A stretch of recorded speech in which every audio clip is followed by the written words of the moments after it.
think there's a lot of accidental art out there. I think that people paint on walls and garbage cans and fences and buildings and sidewalks, and they intend to paint something, and the person right next to them who does the same thing intends to paint something. Someone who paints over the top of them intends to paint something. But it's really all of those things coming together in the same square inches where it's pretty damned interesting. And that's what Art Unexpected focuses on. It's that moving urban art that's just there for a moment in time and then it's gone.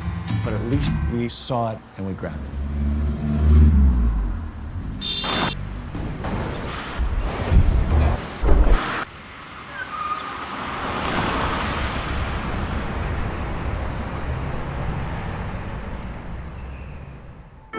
I rarely shoot anything in the first hour or 2 hours. It's really just a matter of being there and not looking for the obvious things that are happening.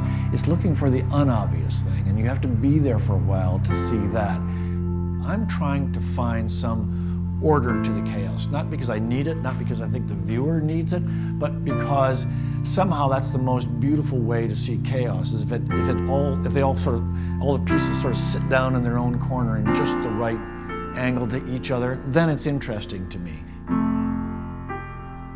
So what I'm trying to do is find something that projects beyond that, something that if I look back and stand back and look at it, that one really speaks as something, that one really has something to it, and it's real obvious. It's not like I have to figure it out. It's not like I have to look at it very long.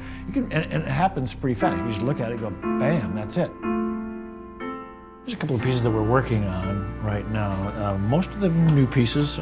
All these pieces here are kind of based on people trying to get rid of graffiti rather than trying to feature it. This within the last year, and this is from an alley in downtown Los Angeles. I like this piece a lot. It's like if you took all the Western colors, and if there was a Western abstract art, it would be this.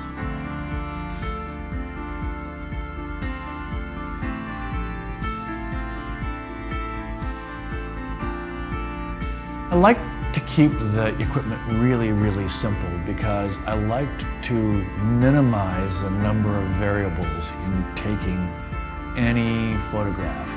If I just shoot something and say I'll fix it later, well then to me I haven't really gotten the shot. The shot kind of has to live. The piece itself is choosing, it's not the camera. It's definitely abstract. It doesn't deal in reality.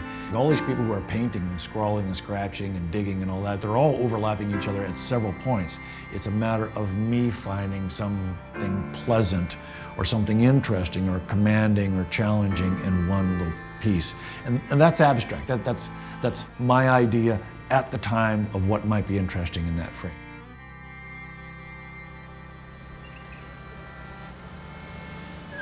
While I used to just think that graffiti was just a nuisance, it was just sort of visual vandalism, I don't think that anymore. You know, a lot of it's anger, and I get that. No one really goes out and paints the wall because they're happy. You know, they go out there because they're pissed off and because they don't like living the way they're living. Now, when they go out there, this is like a free world to them. They go out there and they can say anything they want. So if my stuff is made up of 5 or 6 or 20 people saying anything they want, well then I'm very happy. I certainly want it, first of all, to be accepted as art, whether it was on the wall of an alley or not. Certainly that it was out there, that it came from urban expressionism, but ultimately as art, I want it to last. I want it to engage someone. I want them to enter that piece a little bit when they're looking at it, and if they do that, I'm good.